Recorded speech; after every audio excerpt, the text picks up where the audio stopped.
எல்லோருக்கும் சோத்ரம். இந்த வேளையிலும் உங்களை எல்லோரையும் வாழ்த்தி வரவேற்பதில் மிக்க மகிழ்ச்சி அடைகிறேன். இப்போதும் கூட மத்தேயு 22ஆம் அதிகாரம் வசனம் பார்த்தீங்கன்னா 37. கர்த்தரிடத்தில் உன் முழு இருதயத்தோடும் உன் முழு ஆத்மாவோடும் உன் முழு மனதோடும் அன்பு கூறுவாயாக. ஆண்டவரை நம்ம உண்மையா நேசிக்கணும். நம்ம ஆண்டவரை நேசிக்கிறது போல நம்மளை சுத்தி இருக்கிற எல்லாரையும் நம்ம நேசிக்கணும். ஆண்டவரை நம்ம பிரதிபலிக்கணும். ஆண்டவரை நம்ம பிரதிபலிக்கிறது அப்படின்றது தான் உண்மையான ஒரு மகிமையான ஒரு விஷயம். ஆண்டவருடைய அன்பு இப்படிலாம் இருக்குமா அப்படின்னு எல்லோரும் ஆச்சரியப்படும் வகையில நம்மளுடைய ஒவ்வொரு அசைவுகளும் இருக்கணும்.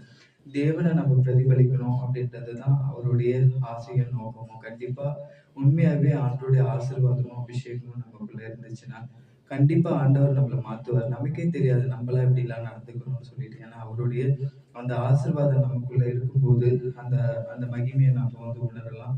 இப்போது நாம் ஒரு பாடலை பாடி நாம் ஆண்டவரிடத்துல ஜெபிப்போம். கண்டிப்பா அந்த ஆசீர்வாதத்தை ஆண்டவர் நமக்கு தருவாரு. இப்போதும் கூட உண்மையை நான் நேசிப்பேன் என்ற பாடலை பாடி ஆண்டவருடைய நாமத்தை மகிமைப்படுத்தலாம். இந்த சேனலை பார்க்குற ஒவ்வொரு சகோதர சகோதரியும் ஐயா அம்மாவுடைய கரத்துல ஒப்பு கொடுத்துட்டோம்ப்பா. உங்களுடைய ஆசீர்வாதத்தினால நிரப்பப்பட, உங்களுடைய அபிஷேகத்தினால நிரப்பப்பட, இன்னும் அதிகமாக உண்மை நேசிப்பது போல நான் சுத்தி இருக்கிற அத்தனை பேரையும் நேசிக்க தேவனே, நீர் ஒவ்வொருத்தருக்கும் தயவு தந்து உண்மை போல ஒவ்வொருத்தரையும் மாற்றி உங்களுடைய ஆசீர்வாதத்தினால நிரப்பி ஆண்டவரே உங்களுடைய சாட்சியாக வாழக்கூடிய பாக்கியத்தை நீர் ஒவ்வொருத்தருக்கும் தந்து ஆசீர்வதித்து வழிநடத்த வேண்டும். ஜெபிக்கிறோம். இப்பொழுதும் கூட முழுவதோடு முழு ஆத்மாவோடு உடைய நாமத்தை மகிமைப்படுத்தும், உடைய வசனத்தை தியானிக்கவும் ஜெபிக்கவும் தேவனே நீர் உடைய சித்தத்தின்படியே வழிநடத்த வேண்டும். ஜெபிக்கிறோம். உடைய ஆவியில நிரம்பி உடைய ஆசீர்வாதத்துல நிரம்பி உடைய நாமத்தை மகிமைப்படுத்தவும் ஜெபிக்கவும் நீர் தயவு தந்து ஆசீர்வதிக்க போவதற்காக நமக்கு நன்றி ராஜா. எல்லா துதிகான மகிமை மெக்கை செலுத்துகிறோம். இயேசுவின் நாமத்தில் பிதாவே சோத்திரம். இப்போதும் நாம் எல்லோரும் சேர்ந்து உண்மையை நாம் நேசிப்பேன். இப்போதும் கூட உண்மையை நான் நேசிப்பேன் என்ற பாடலை பாடி ஆண்டவருடைய நாமத்தை மகிமைப்படுத்தலாம்.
எல்லாரும் சேர்ந்து சொல்லுவோம்.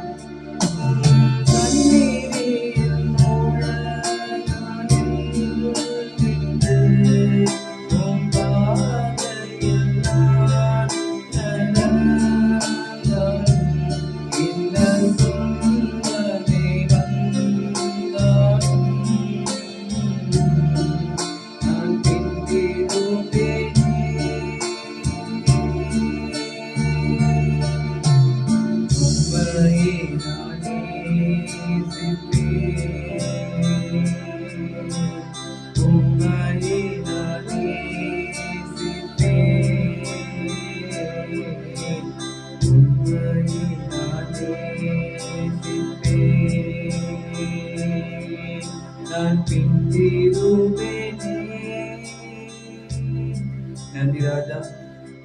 நாங்க எல்லா வேலையும் உண்மை நேசிக்க எங்களுக்கு கிருபை தந்து ஆசீர்வதிங்கப்பா. இந்த சேனலை பார்க்குற ஒவ்வொரு சகோதர சகோதரி ஐயா அம்மாவுடைய கரத்துல ஒப்பு கொடுத்துருப்பா. ஒவ்வொருத்தரும் இன்னும் அதிகமாக உண்மை நேசிக்க அப்படி ஆசீர்வாதத்தினால நிரப்பப்பட முழு இதயத்தோடு முழு ஆத்மாவோடு இந்த நாமத்தை மகிமைப்படுத்த உண்மை பிரதிபலிக்கக்கூடிய பாக்கியத்தை ஒவ்வொருத்தருக்கும் தந்து ஆசீர்வதிங்கப்பா. கொரிந்தியர் 13ஆம் அதிகாரத்தில் ஆண்டவரே நீர் சொன்னது போல அந்த வசனம் அந்த அதிகாரம் ஃபுல்லாவே நீர் சொன்ன உங்களுடைய அன்பை பிரதிபலிக்க கிருபை. 13ஆம் அதிகாரம்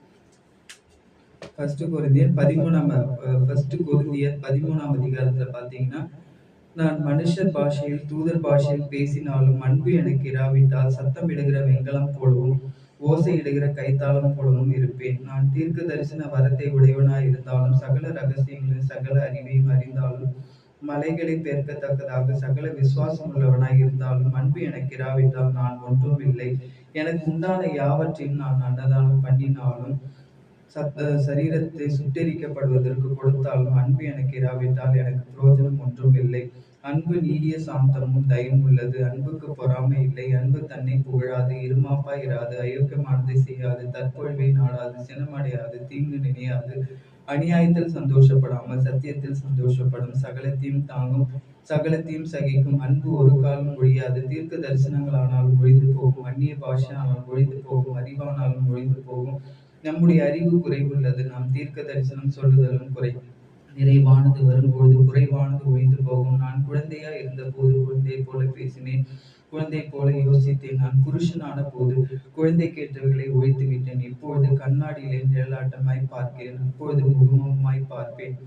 இந்த வார்த்தைகள் எல்லாம் பாத்தீங்கன்னா, ஆண்டவர் நம்ம அன்பு உள்ளவர்களா இருக்கணும் அப்படின்றதுதான் ஆண்டோடைய விருப்பம். அவரை நம்ம பிரதிபலிக்கணும், அவருடைய சாயலா நம்ம இருக்கணும், அவருடைய சாட்சியா இருந்து ஆண்டோடைய அன்பு எவ்வளவு பெரியதுன்றதை நம்ம வெளிப்படுத்தணும். கண்டிப்பா ஆண்டவர் அந்த ஆசீர்வாதங்களை அவங்க எல்லாருக்கும் தருவாரு. அவருடைய அன்பினால நீங்க நிரப்பப்படுவீங்க. அவருடைய அன்பினால நிரம்பி அவருடைய ஆசீர்வாதத்தினால நீங்க நிரம்பி இன்னும் ஆண்டவருக்காக வாழ, அவருடைய ஆசீர்வாதத்தை பெற, அவருடைய கிருபையினால நிரப்பப்பட, சமாதானத்தோடு சந்தோஷத்தோடு உங்களை ஆண்டவர் ஆசீர்வதித்து வழி நடத்துவார்.